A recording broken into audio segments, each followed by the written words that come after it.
Hello and welcome to the Ascend Health Show. I'm Nick Angelis. I'm a nurse anesthetist and one of the owners of Ascend Health Center. And I'm here today with Paula Welch, who is our nurse at Ascend Health Center. Now normally I don't bring people who work with me on the show because it's hard for me to be normal and professional with people I work with, since I insist on having a good time every day that I work. But we made an exception. So how are you today, Paula? I'm good, Nick, and thanks for bringing me. Yeah, Paula is an artist. She has about 20 years experience as a nurse. And we're going to talk about all sorts of things today because Paula actually took notes. That's not how this show normally goes. Normally we just talk and see what comes out of our mouths for 30 minutes. Yes. But Paula came here prepared. Very impressive. Well, we'll see how it goes. Yeah, it'll be fun either way. You know, I've never had a show that's been a disaster, but if that were to happen today, that's some good TV. So, you know. Yes, it would hope be. for the worst or the best, or maybe a combination of them. But why don't we start by talking about your experience? Because you said you've been a nurse since 2010, right? Yes, nurse since 2010, but I started in healthcare in 2004. Okay. So Was that when you were a tech at Lutheran Hospital? Tech at Lutheran Hospital for 7 years. Worked on all the floors just about at Lutheran, and a lot of psychiatric floors as well. Wow. And you know, maybe I should bring people who work with me more often because the advantage is I actually know you, as opposed to most of the guests where I'm like, hi, my name is Nick. Let's talk in front of a camera for half an hour and see how it goes. So what was that experience like? Because I was a nurse tech too, but I was a terrible nurse tech. I'll admit that openly. I had no common sense, a lot of book smarts, didn't know what to do with patients, had no idea how to keep myself useful. But were you any better than I was? Probably. Yeah, I know. No, I was a good nurse tech. I really enjoyed my patients. I really enjoyed working on all the different floors at Lutheran. I loved that hospital. Right. I really did. And even though we're only, talking a few years back, I feel that healthcare has accelerated and changed so much just in the last 20 years. Yeah, that's putting it mildly. I mean, not sure. that nurses weren't always busy, but it wasn't quite the breakneck pace where almost every nurse I talk to now is saying things like, I need to become an NP, I need to become a nurse anesthetist, I need to get off of this floor. Yes. It has changed quite a bit in the last 20 years. Wow. Yeah. So what was it about the psychiatry that really drew you once you started working in those areas? I loved psych probably right from nursing school. Okay. I was one of the students that the other students would push in the front of the class, and push, through the door because they were afraid to go on the psychiatric units a lot of times. Wow. That is actually similar to my experience where I was like, no, I like these people. This is great. And everyone else is like, this isn't really the specialty for me. Right. People find their comfort spots. Yeah, okay. And I know we already started talking about, but how is it different now, do you think, than when you first started? How is psych different? Yeah, psychiatry. Psychiatry is different in a lot of ways. I don't know, I don't feel that patients are being attended to as well nowadays. By the way, this is going to happen too in this show. I told Paula, let's be professional for 3 or 4 minutes, and just let it rip. Let us know all your opinions. It's community TV. There's no censors. We're going to tell it like it is. Right. I mean, patients aren't listened to. I mean, let's just, be real about it. 10 minutes in, 10 minutes, and that's all they have. Right. So, and some of it has to do with the time because no matter how great an expert is, if you have a 5-minute snapshot, it's sort of like I've hired a lot of people for Ascend Health Center, and usually there's a second or third interview, and sometimes the second interview, I'm like, this is a much different person than the one I met before. Right. So if you're having a bad day and you go in for your psych appointment, you might end up with a totally different diagnosis. Yes, I mean, you have to listen to the patient. You have to actually listen to the patient to know what their problem is and to know how to help them. Mm-hmm. And the other thing with taking time, and I know it's not time to go into segues and tangents, but I'm sorry, this is who I am as a person, Paula. You are starting the creative calm coaching, and that's one of the ideas, that sometimes you need 5 minutes with a specialist and that's all you can get. But other times you just need someone to listen, and you need that more thorough approach to really see what's going on. Right, yes. And with creative calm coaching, my plan is to be able to sit down with a client and listen to them, hear about what their problems are, and not just focus on a medication to fix the problem. Right. There's a lot involved in helping a patient with their care, to truly help them with their care. Right. Or sometimes a medication can be a bridge, but with the knowledge that, okay, this isn't the end result, that here's your Prozac, hope you're better. It's more like, okay, maybe you need something right now so that we can start controlling some of these behaviors or get a hold on this, but then let's move past it. Which can also be challenging in psychiatry, because a lot of these meds aren't meant to be like, take this for a month, get yourself together and get off of it. It can be very challenging to get off of mental health medications. Right, absolutely. I don't suggest that anybody get off of mental health medications abruptly. You know, never. Yeah, we usually do have some sort of disclaimer on this show. Not as much of like, don't listen to us and don't listen to our medical advice, because then why are you watching this if you're not interested in what we have to say? But more of you should really talk to your doctor before you implement any of the more detailed things that we talk about today. Right, right. And really a more holistic approach with patients, I feel, is needed. You know, there's different aspects of patient care. There's, you know, the physical part, there's the emotional part, there's the psychological part. There's all kinds of different things that patients need. You know, they may have nutrition problems. They may have problems at home. They may have problems just dealing with relationships in general.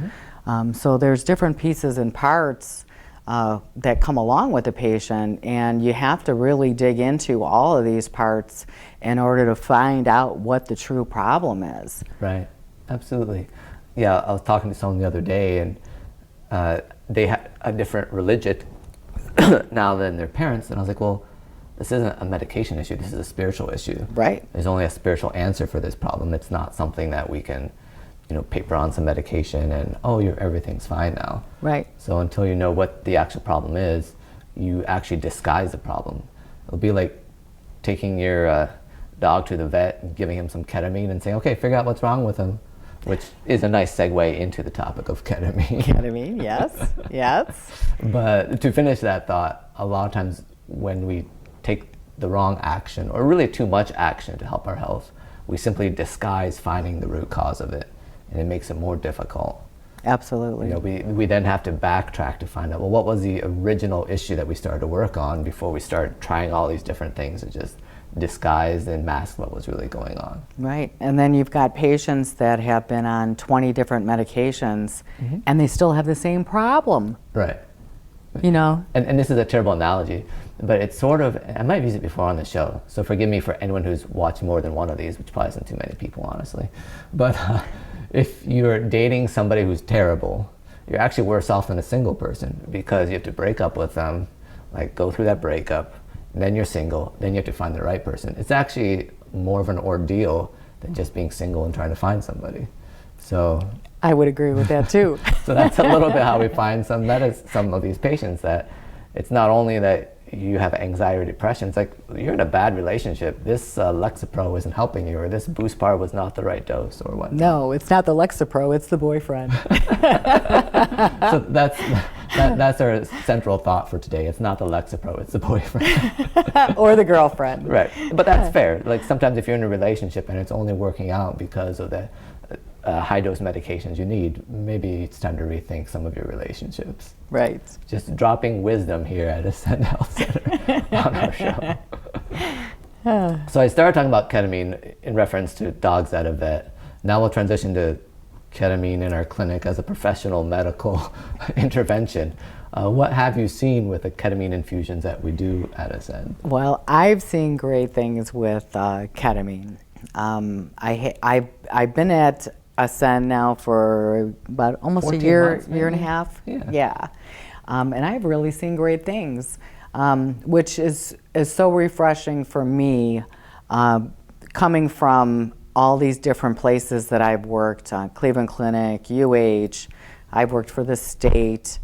in mental health. I've worked for a couple of community-based places, dealing with patients with addictions and traumas, a whole variety of places. And honestly, I've seen a lot of patients that really weren't getting help.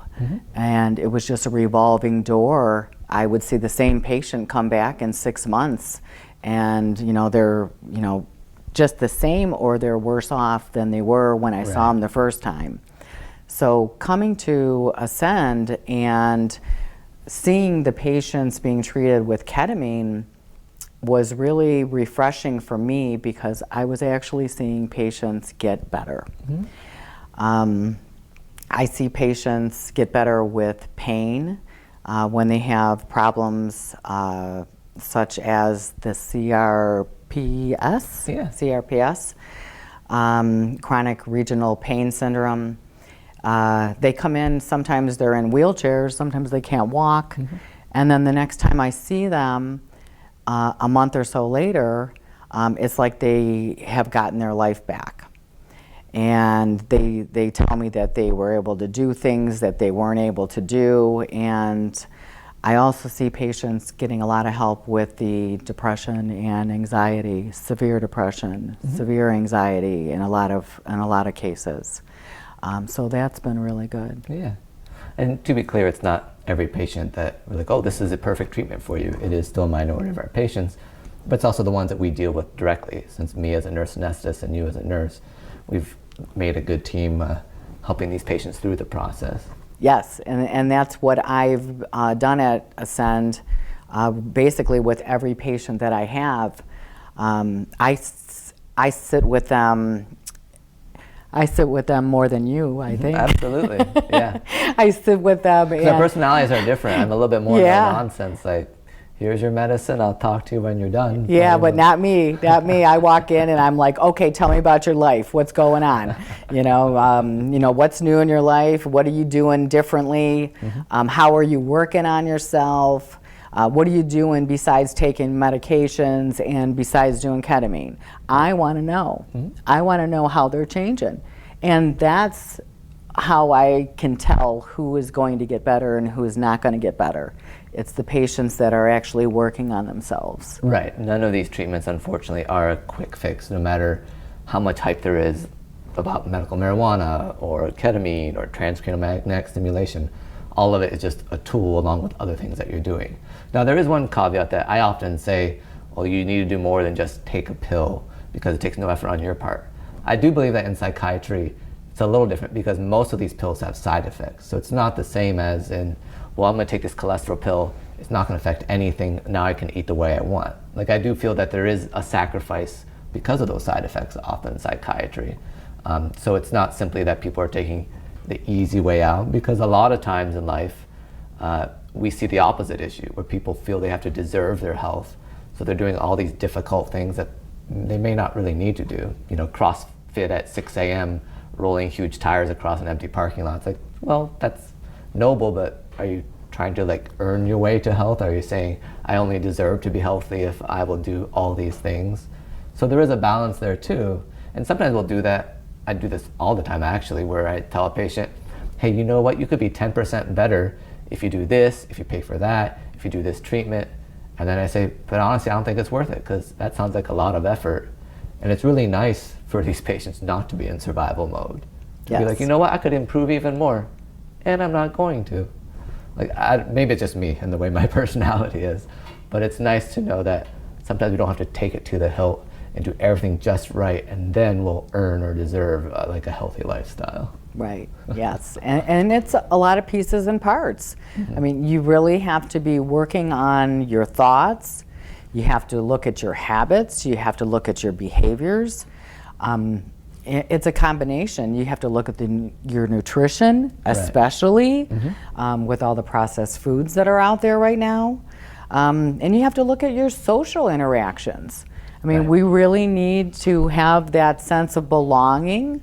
Put your cell phone down. Stop texting. Make a phone call. Right. Go knock on somebody's door. Talk to your neighbor. Yeah, it's really important. I was listening to an audiobook on my way here from an Indonesian missionary, and he said there were two men on a deserted island. They both owned 3 miles of deserted coastline, and they built their houses right next to each other. He was like, why'd you do that? They're like, why not? Like, why not? There's actually no word for privacy in the Indonesian language. Like for them, even the concept of being alone, and it was more a book about faith, but it's a collectivist culture where there's no concept of like deciding something on your own. And are they happier people? Mm-hmm. They're probably much happier than a lot of Americans. Right, so a lot of times you say, this is my health, this is my problem, I need to be very private about my health and I'll work through it. And these are issues that humans weren't built to solve on their own. Right. You can't live in isolation and say, well, here's all the things I can do by myself to make myself better. It does take a community for many disorders, especially when we're talking about social anxieties. Since COVID, we've seen a lot more of depression, anxiety, as people found their coping mechanisms taken away from them abruptly, and they still haven't found a way back into like a normal pattern. Right, and then people wonder why they're lonely. Mm-hmm. Mm-hmm. So what is the toolkit that you will use with creative calm coaching? Because we've already started talking a lot about nutrition and ways people can eat right, because that's a thing too. There are some services where, and I've never bought into any of them, where it's just, okay, people telling you what you already know, but you're paying somebody basically like you're paying someone to be your mom. But in your case, you're saying, well, look, I've had this expertise from working with ketamine, from these 20 years of experience. So what's different about it, or how do you help motivate people? Well, one thing is, I believe that if people have to know and understand their problem, first of all, like neuroscience. Sure. People don't know what neuroscience is. And neuroscience, it deals with knowing the function and the behaviors and your emotional state. And there's clear science on brain scans with gray matter and the density of the brain that shows that neuroplasticity takes place. Basically, everything that you're doing, whether it's, let's say, towards the negative, you're actually training your brain towards the negative. But you can train your brain towards being positive by just the opposite action of what you're doing. Right. And if people understand the idea of what is happening with the brain, and they understand it better than what I explained it, then they can at least have an idea that it is possible to change. And they can do this with changing their thoughts to the positive. Right. And that's something that I stress with the patients every day is, what are you grateful for? And I try and get the patients to tell me every day that I see them, what are you grateful for?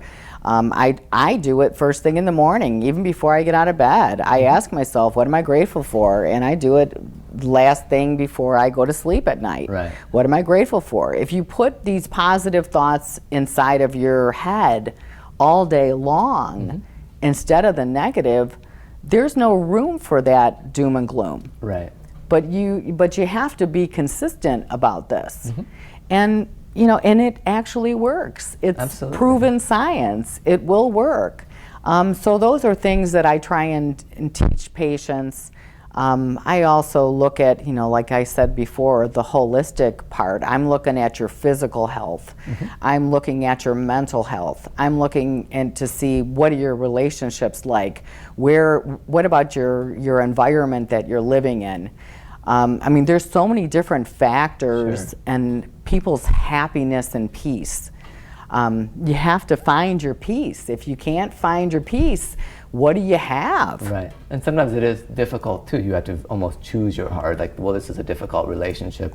And sometimes it is almost the American Western way of saying, well, let's just cut them off. They're not serving me. But that's easy. Like in life, we will have struggle. If it's not now, it'll be later.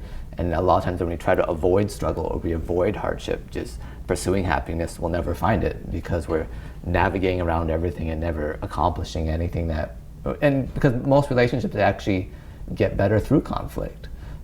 There's a lot of research into marital relationships where it's like if you continue to avoid what problems you have, you will lose an opportunity to grow. Because it's what you're saying about habits, that you can change the neuroplasticity of the brain with ketamine, with brain-derived neurotropic factor, adding more synapses. And that sounds all very technical and exciting, but none of that does anything for anyone unless they use that opportunity to form better habits with their brain. Right. So, and it also makes it more at home because people often ask for the latest and greatest medications in psychiatry, but none of that really matters unless you start forming habits that will help your brain to continue to be happy. I'm not happy in a gleeful, okay, I need my next hit of some medication, but happy in a resilient, if you have a bad day, you know that, well, maybe tomorrow will be better, that sort of happiness. Absolutely. Maybe joy would actually be a better word to use than happiness, something that, regardless of your current situation, there's still an underlying understanding that there's hope for tomorrow. Absolutely, yes. Yes, and then with Creative Calm, I also do art, and I mentioned, or you mentioned that before. I have some of my artwork at Nick's place of business. Yeah, absolutely. Just come on by and wander in. And we might ask you who you are and what you're doing here. It is for sale at reasonable prices. And I'm planning on doing some art classes and some workshops. Workshops on anxiety and happiness and whatever else Nick would like to, have taught to some of the patients. So that's part of my plan. I plan on meeting people one-on-one, talking with them, trying to see if there's anything that I can help navigate with them through the healthcare system.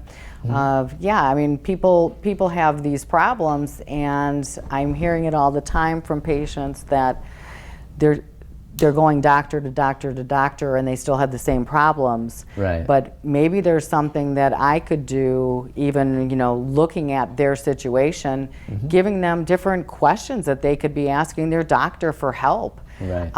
Different tests that maybe I could suggest that they ask their doctor for. Or even focusing on what's the priority, like what do we need to fix, and by fixing this issue, then it'll be a ripple effect where a lot of my other problems will go away. Right. I mean, we do that with pain at Ascend. When we first started, we were really focused on almost being an alternative to pain management. And now it's almost like a secondary thing. Like, well, you know what? If we get your mind in a better place, a lot of this pain will take care of itself. So let's not focus on the pain itself. And there's plenty of resources out there too, like Tame the Beast. I think that's on YouTube, to let people realize that sometimes when you focus completely on the problem, you're actually creating more issues. It's more like, okay, how can I be more positive, and then go from there. Now, of course, as we've said, a lot of times patients will say, well, no, I've tried 7 meds and failed. I don't think being happier or being a positive mindset person is really going to make much of a difference. But again, it's like a puzzle. So each little piece fits in a different area, and that's how people can grow and actually make changes long lasting in their health. Yes, absolutely. And I did have one more question because we're almost out of time, but this is always my favorite question to ask because I'm a devil's advocate type of person. But who would not be a good candidate for you? Because a lot of the times we have shows, and by the end of it, it's almost like when you watch those documentaries on Netflix and you start believing absolutely everything that the documentary says. So as a caveat, is there a certain type of patient or a certain step in someone's wellness process where they wouldn't be a good candidate for like Creative Calm coaching? Well, I've thought about this, and I think it depends on the individual. And I would be really upfront with someone if I thought that I was not the person that could help them. Okay. But I would hopefully be able to partner. I'm hoping to be able to partner with some people that I might be able to refer people to. Right. Well, that is what's wrong with our healthcare system, among many other things, is, okay, I hit a dead end, now what do I do? So the willingness for providers to say, you know what, I'm not an expert at that, but here's somebody who is. Right. Or, I could help you a little bit, but here's somebody who would be even more helpful for you. Right. Sometimes you can take people just so far, and then you're out of your field of expertise. Absolutely. Or even with a ketamine infusion, most clinics, it's a lifelong, okay, you started ketamine, this is working for you, let's do it forever. And usually at Ascend, we're like, well, okay, you've done a whole series of 6 infusions. What's next? Do you necessarily need to continue this, or has this been enough of a jump start that now we can just continue with therapy or talking to Paula or whatever the next step might be? So it's always good to give options, and I think that's what you're saying you're going to do with this new business is, yes, let's look at these options, let's see if we can creatively use that creative part of our brain and offset some of these negative behaviors or these intrusive thoughts. Right. Because, you know, a lot of times we think of it, I just bought some more coloring books from Dollar Tree because we only spend the best for our patients at Ascend Health Center. And the patient was like, wait, what's this? I was like, it's a coloring book. If you're finishing your Spravato because you have to stay in our clinic for 2 hours, don't start doom scrolling on your phone. Do some coloring, and sometimes unlocking those creative or childish parts of our brains, and not really me, because that part is always unlocked for me, but that actually does help healing in ways yes. that people are surprised about. Yes, and it's amazing because I think we all have talents. We all have little things that we're good at besides our jobs. Right. And you know, whether it's playing piano or it's doing art or it's gardening or it's cooking, we all have these talents, and those talents keep us in the present moment. Absolutely. And it's just like meditating. Yeah. Which I'm also pushing on patients all the time. Well, there we go. Well, thanks for joining us today. Well, thank you. It's been a great show, and we'll see you all next time.